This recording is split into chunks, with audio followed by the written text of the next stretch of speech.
அவனுக்கு எல்லாமே வெற்றி தாங்க, எல்லாம் வெற்றி தான். எந்த ஆட்சி வந்தாலும் வெற்றி தாங்க. ஹல்லேலூயா. நாளைக்கு எந்த ஆட்சி வேணாலும் மாற்றப்பட்டு எது வேணாலும் நடக்கட்டும், நமக்கு வெற்றி தான். எத்தனை பேர் ஆமென்னு சொல்கிறீங்க? நமக்கு வெற்றி தான். வெற்றி தருகிற ஆண்டவர் நம்மோடு கூட இருக்கிறார். உண்மைங்க, அது சும்மா இல்லை. தானியேல் கோரேசினுடைய காலத்திலையும் பெருசியானாகிய கோரேசு பாருங்க, தரியு காலத்திலையும் பெருசியானாகிய கோரேசிலையும் எத்தனை ஆட்சி வந்தாலும் அவன் வெற்றியாக இருக்கிறாங்க, அவன் ஜெயமாக இருக்கிறாங்க. அல்லேலூயா. யார் வந்தாலும் ஸ்தோத்திரம். ஆமென். கர்த்தர் என்னை ஆசீர்வதிக்கிறவர் அவர் தான். அவர் தான் எனக்கு பலனை கொடுக்க முடியும். யார் எனக்கு ஒன்றும் செய்ய போகிறது இல்லை. கர்த்தர் தான் எனக்கு எல்லாம் செய்வார். எத்தனை பேர் ஆமென்னு சொல்கிறீங்க?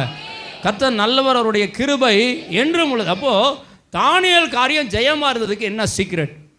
அதுக்கு காரணம் என்ன? நல்லா கவனிங்க, உங்களை பார்த்து சொல்கிறேன். வேதாகமத்தில் ஒரு தானியேல் அப்படிங்கிற ஒரு மனுஷன் இருந்தான். என்ன போல் ஒரு ஊழியர் வேலை செய்கிறவர். பாபிலோன் அரசாங்கத்தில், பாபிலோன் ராஜ்யத்தில் ஒரு தானியேல் அப்படிங்கிற ஒரு மனுஷன் இருந்தான். அந்த தானியேல் செய்கிற எல்லா காரியத்தையும் கர்த்தர் வாய்க்க பண்ணாருங்க.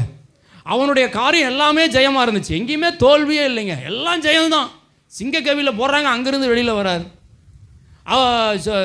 ஜோசிகார சாஸ்திரிகள் எல்லாத்தையும் கொல்ல வேண்டிய ஒரு சூழ்நிலை வந்தபோதும் இவருடைய ஞானத்தை யூஸ் பண்ணி அங்கே கர்த்தர் ஒரு மகிமையான காரியத்தை செய்கிறார். எல்லாம் வெற்றியாகவே இருக்கிறது.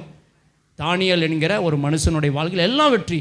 அவன் ஒரு 3 காரியத்தை செஞ்சதுனால தான் அவன் ஜெயமாய் வாழ முடிந்தது. தானியேல் 6ஆம் அதிகாரத்தில் 2ஆம் வசனம் 3ஆம் வசனத்தை படிச்சிங்க அப்படின்னா அவனுக்குள்ள 3 காரியங்கள். முதலாவது என்ன காரியம் அவனுக்குள்ளே இருந்துச்சு ஜெயத்துக்கு, வெற்றிக்கு காரணம் என்ன? ஆதி பிதாக்களுடைய வாழ்க்கையில் வெற்றி பெற்றதுக்கு சீக்ரெட் என்ன, அதனுடைய ரகசியம் என்ன? அதைத்தான் அந்த ஒரு 3 காரியத்தை உங்களுக்கு நான் காண்பிக்க நான் விரும்புகிறேன்.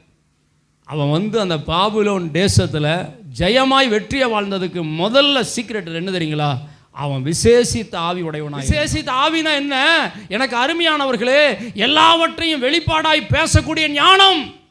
அந்த ஞானத்தை கடவுள் அந்த தானியேலுக்கு கொடுத்திருந்தார். விசேஷித்த ஆவி, விசேஷ ஞானம், டேலண்ட். அல்லேலூயா.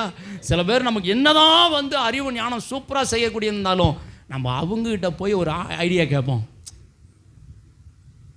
அந்த மாதிரி ஏதாவது இருக்குங்களா? நானே ராஜா, நானே மந்திரி அப்படிங்கிற மாதிரி இருக்கிறீங்க. ஓகே, பரவாயில்ல, சோத்துரு. அல்லேலூயா.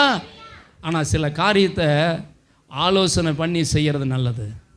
அதனால ஜெயம் கிடைக்குன்னு வேதம் சொல்லுகிறது. சோத்துரு. அல்லேலூயா. ஒரு விசேஷித்த ஆவி, இதுதான் ஒரு விசேஷ ஞானம். எல்லாருக்கும் கிடைக்காதுங்க. இதெல்லாம் ஒரு கிஃப்ட்டு. எத்தனை பேர் ஆமென்னு சொல்கிறீங்க? இதெல்லாம் ஒரு வரம். இதெல்லாம் தேவன், அதாவது அவரை நேசிக்கிற பிள்ளைகளுக்கு கொடுக்கக்கூடிய ஒரு கிஃப்ட்டு. எத்தனை பேர் ஆமென்னு சொல்கிறீங்க? சோத்துரு. அல்லேலூயா.